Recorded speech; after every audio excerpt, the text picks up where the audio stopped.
All right, well, welcome back. This is episode 5 in the ongoing series on Pride Month. I mentioned in the first and second episodes that the Pride Revolution was based more on rhetoric than on logic, more on social conditioning than on public proof of their many core claims. I now want to make good on my assertions by examining all of the major arguments they put forth in defense of Pride.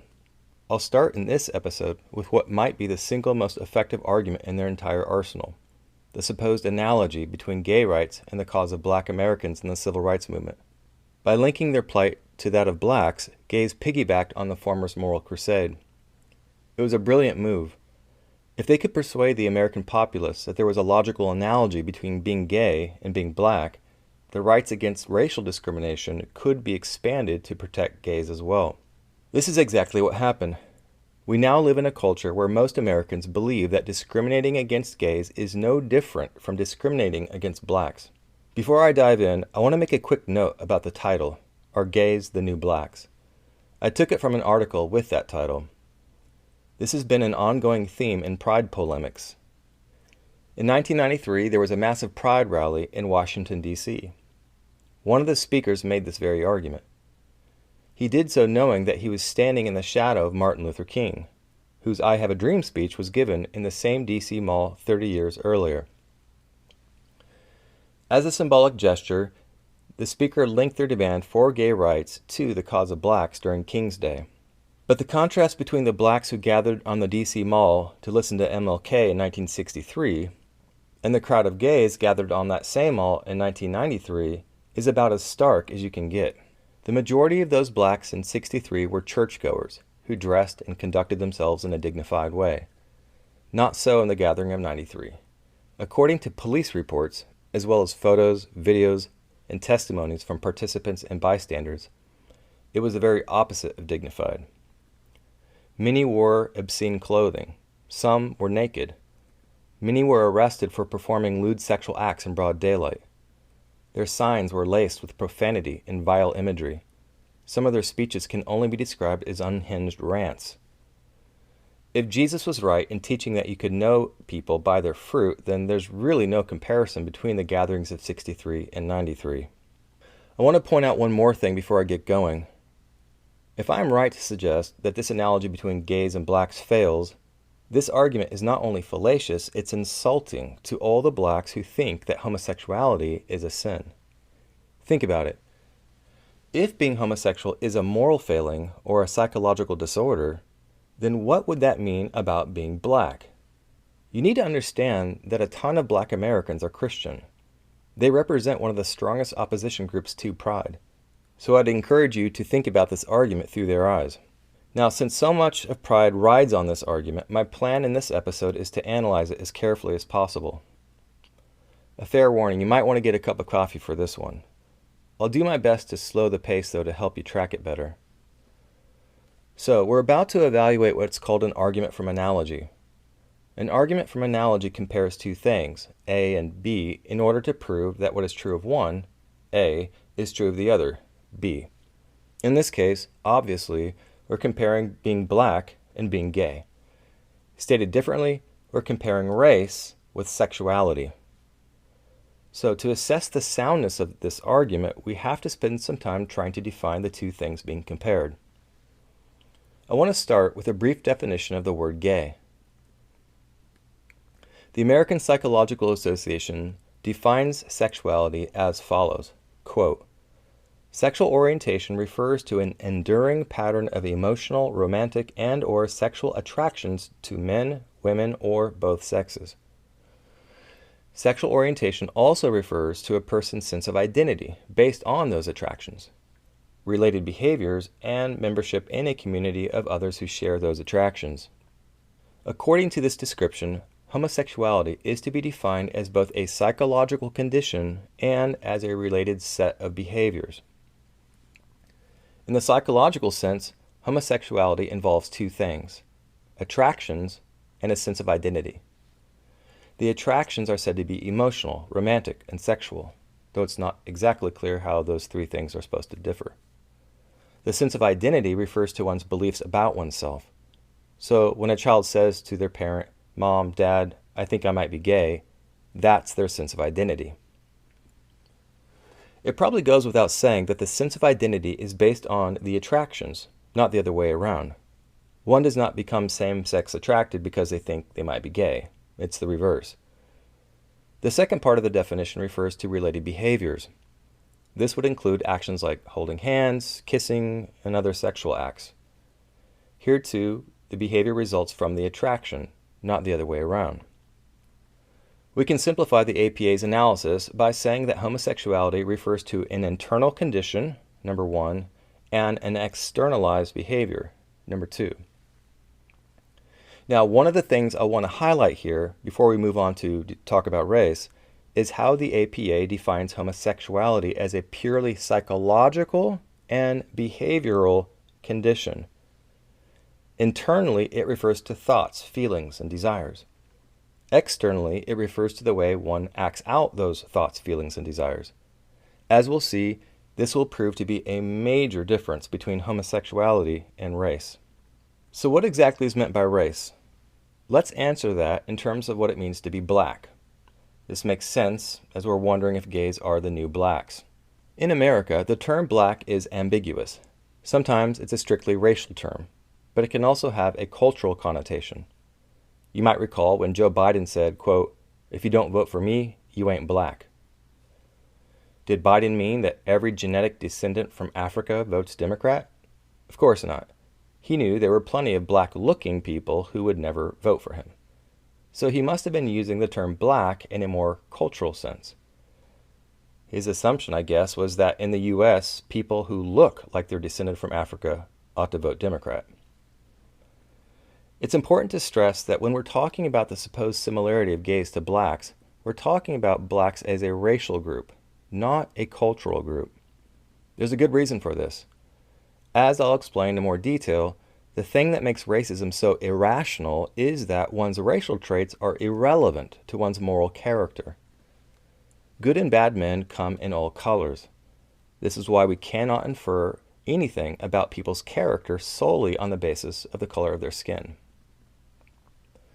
MLK envisioned a day when people would no longer judge each other based on the color of their skin, but on the content of their character.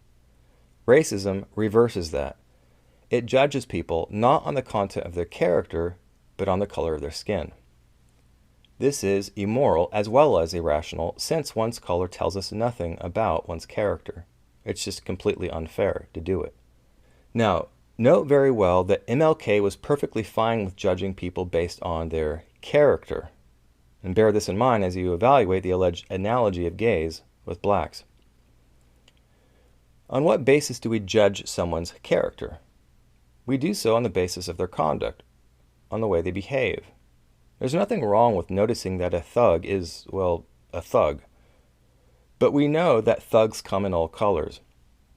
If a thug happens to have light or dark skin, I'll judge he's a thug, not because of the skin color, but because he acts like a thug. MLK agrees with that. He was only objecting to the tendency that we have to prejudge others solely on their bodily appearance, especially when this involves a negative evaluation and results in negative treatment. Now that we've established that the word black is a racial term, not a cultural one, we need to get as clear as possible on the nature of racial traits. I will argue that racial traits have at least 7 characteristics. Number 1, racial traits are purely outward. In its racial sense, black refers to one's bodily appearance. It refers to skin color, hence the color terms black, white, brown. It also refers to things like facial features and hair texture.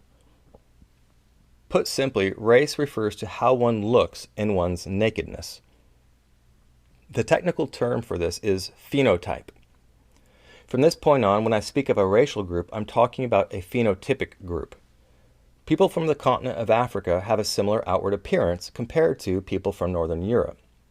Anthropologists tend to divide the broadest phenotypes according to the 5 continents. The continental divisions resulted in very broad phenotypic divisions. We could get more specific if we wanted. I lived in Korea for a couple years. When I went to Japan, the phenotypic difference between Koreans and Japanese was quite clear to me, but I probably could not have distinguished them before living there. The same is true of Africans, Europeans, and so on. So, when I use the word phenotypes, I'm only referring to the fact that human beings can be divided, very roughly of course, into different groups according to their outward appearance, by virtue of the fact that they have different combinations of outward bodily traits, such as skin color, facial structure, hair texture, height, and so on. I've gone into some detail on this point because the word phenotype is more helpful than race. As noted earlier, the word race is ambiguous, so it tends to cause more confusion. The term phenotype is very precise. So when we compare gays to blacks, we're really comparing gays to a phenotype, to a group of people united by their phenotypic traits. To summarize then, the first and fundamental meaning of the word race is the outward set of bodily traits that we call a phenotype. The second point is that these phenotypic traits are inborn or biological. We can look at a newborn baby and say he or she is light-skinned or dark-skinned. One's phenotypic traits are evident as soon as one leaves the womb. We enter the world colored. Another way of saying this is that racial traits have a purely biological cause. One's phenotype is caused by one's genotype, by the genetic sequence that codes for one's phenotype. Thirdly, racial traits are purely involuntary. One does not choose to have dark or light skin. Fourth, racial traits are purely immutable. Just as phenotypic traits cannot be chosen, they cannot be unchosen either. Michael Jackson tried to change his phenotypic appearance later in life, but the process was unnatural and it showed. In saying purely biological cause, the point is that one's culture, environment, or upbringing play absolutely no role in causing one's race. It's all nature, there's no nurture. 6. It therefore follows that one's race is totally disconnected from one's psychological and behavioral profile. Let me say that again. One's race is totally disconnected from one's psychological and behavioral profile. It has no connection to one's moral character and conduct. This is because racial traits are not psychological traits. They have nothing to do with one's beliefs, feelings, desires, or behavior.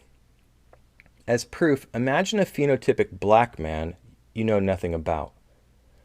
Now imagine you see him naked for the first time, without clothes, without tattoos, without any other clue about his cultural context.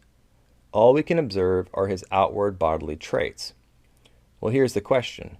Can we reliably infer anything about his personality? Anything about his lived experience?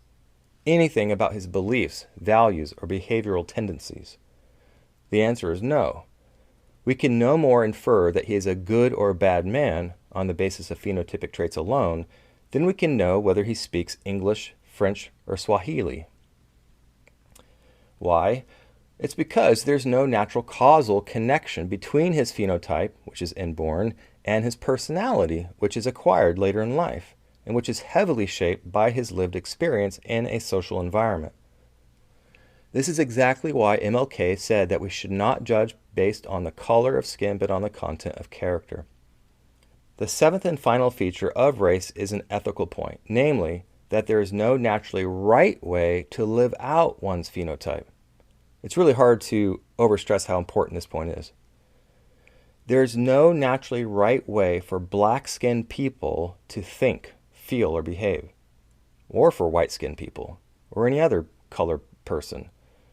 There's just no such thing as naturally black or white psychology.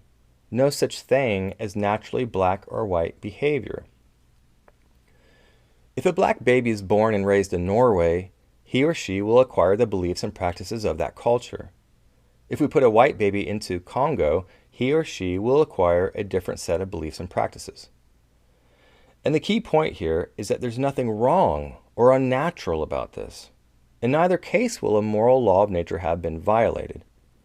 This is why it's absurd and insulting for a racist to say, for example, that blacks, as a phenotypic group, should listen to rap, or should play basketball, or should vote Democrat. Those cultural stereotypes have no natural correspondence to one's biological race. No one is biologically hardwired to like rap or to play basketball. There is no such thing as a black inner nature that requires a specific outward expression. There's no naturally right way to inhabit a phenotypically black body. There is no such thing as a phenotypically black belief or phenotypically black desire or phenotypically black behavior. There is no phenotypically black soul. Such a claim is, in my opinion, the essence of racism, and I don't really care who says it, whether they're black or white. The claim is false. It's irrational, it's immoral, it's unchristian. To summarize this last point, one's phenotype has no normative significance. It implies nothing for how one ought to think or feel or live. All right, so having covered the 7 traits of race, let's summarize it in a statement. Race, or racial identity, is purely outward, inborn, involuntary, immutable, non-psychological, non-behavioral, and non-normative. All right, so we can now consider whether there is an analogy or disanalogy with gays. To what extent, if at all, do gays have these 7 traits? Let's quickly review what it means to be gay. Recall that homosexuality is defined internally and externally. Internally, as in terms of thoughts, feelings, and desires. Externally, in terms of behavior.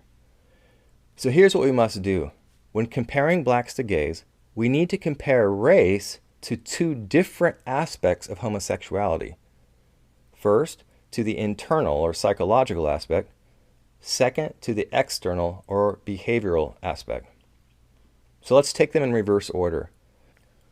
Let's start with the meaning of gay as a way of acting. Insofar as being gay means behaving gay, there is literally no analogy between being gay and being phenotypically black. This is because, as we saw, being a racial black is not a behavioral category at all. We are dealing with apples and oranges here. And this disanalogy will carry over into all the other areas discussed. First, contrary to race, gay behavior as such is not inborn. We said one is born black or white. But babies are not born behaving in a homosexual way. No one is born acting gay. And remember, I'm not here asking about orientation. I'll address that later. The point here is that even if one is born gay in the sense of having some sort of innate disposition to later feel same-sex attraction, this is different from the claim that behavior itself is inborn. Second, contrary to race, gay behavior is not involuntary. Gay acts are voluntary by definition. One willingly chooses to enter a bedroom, to undress, to embrace their lover, and so on. Such behavior is intentional, it's deliberate, it's freely chosen. So too is the man who chooses to act in an effeminate way. Third, contrary to race, gay behavior is not immutable. It is an awkward fact for the LGBTQ community that some who once lived that way no longer do. They ceased from all forms of homoerotic behavior. This is true, by the way, of those who continue to feel same-sex attraction. So even if a proponent of pride were to insist, as a matter of philosophic dogma, that a truly gay person will forever feel same-sex attraction, that wouldn't change the fact that such people can and do stop the behavior. Fourth, contrary to race, gay behavior as such is not biologically caused. The homosexual act as an action is not determined. It is freely chosen. A man's act of getting into bed with another man is not the mechanical result of external physical forces acting on his body. The homosexual act is deliberate. The man wants it, intends it, and freely performs it. The act is the direct result of psychological causes, not biological ones. And even if his mental states are biologically influenced, they are not biologically determined, at least not in the sense that would render his act involuntary and non-culpable. Some atheists say that all of our thoughts and actions are mechanically determined by the forces of biophysics. But this is absurd. Based on that logic, murder and rape would also be beyond our control. Fifth, contrary to race, gay behavior is relevant to one's moral status. Since gay behavior, unlike race, is a free act, it is subject to moral judgment. It can be deemed right or wrong, moral or immoral. I cannot fault a man for having dark skin, but I can fault that man for going to bed with another man. Sixth, contrary to race, gay behavior is culturally conditioned. Much of human behavior, sexual and otherwise, is shaped by our lived experience in society. This is obviously true of gay behavior. People are not even able to act gay until they are old enough to feel same-sex attraction. By that point in their lives, their gay behavior will have been shaped by years of experience that intervene between their birth and their first homosexual acts. Even if they were innately disposed to feel same-sex attraction, this would not automatically cause them to exhibit stereotypically gay mannerisms. Between one's birth and one's so-called act of coming out, one is shaped by years of modeling, imitation, and habit formation. To conclude, there is no analogy between being black and being gay as it relates to homosexuality as an externalized behavior. Now let's consider whether there's an analogy between being black and being homosexual in the sense of an internal orientation. For many, the analogy between being gay and being black seems much closer with regard to a gay's inner identity. This is where many LGBTQ polemicists concentrate their argument. I will argue that even if we define gay in terms of who one is on the inside, the analogy with race still breaks down. First, there is a logical disanalogy between the inner identity of being gay and the outer identity of being black. The racial sense of black refers to who one is on the outside, not to who one is on the inside. It refers to one's physiology, not to one's psychology. But gay, in the sense of orientation, refers to one's inward self, not to one's outward self. Therefore, the slogan, "born this way," cannot have the same meaning in the two cases. They're equivocal. Secondly, whereas racial traits are not signs of one's moral character, inner traits of homoerotic attraction are, by definition, indicative of one's character. To know that a man takes pleasure in homoerotic acts is to know something about his character, about his moral character, his spiritual character. The question is whether those feelings are proper and fitting for them as humans to have, whether they are psychologically sound. In any case, the inward character of a man is totally disanalogous to the outward color of a man. Thirdly, unlike racial traits, sexual traits and gender traits have normative implications by definition. As noted, there are no naturally right or wrong ways for racial blacks to think or feel or behave. This is precisely what is not true of sex. There is a right way for biological males and females to feel. Until recently, it was taken for granted that natural gender differences meant something for sexual passions. And males should feel attraction to females, not to males. Fourthly, since being an inward gay is an advanced psychological condition, it is impossible to be born that way. As noted earlier, there is a massive time gap between birth and the first experience of homosexual attraction. But there is no time gap between being born black and being identified as black. Now, I'll have much more to say about this born that way argument in the next episode, so I'll go ahead and leave this here. So there you have it. The supposed analogy between gays and blacks fails. One last question for you to think about here. Imagine if we could stop every American right now in their tracks and force them to come to terms with this fact. What do you think would happen? Many would say they don't really care and they probably have some other argument for supporting pride. But I suspect that some would begin to wonder what other arguments they've been misled by. Well, trust me, there are plenty. And in the next episode, we'll turn to one of the most misleading of all, that people are born that way.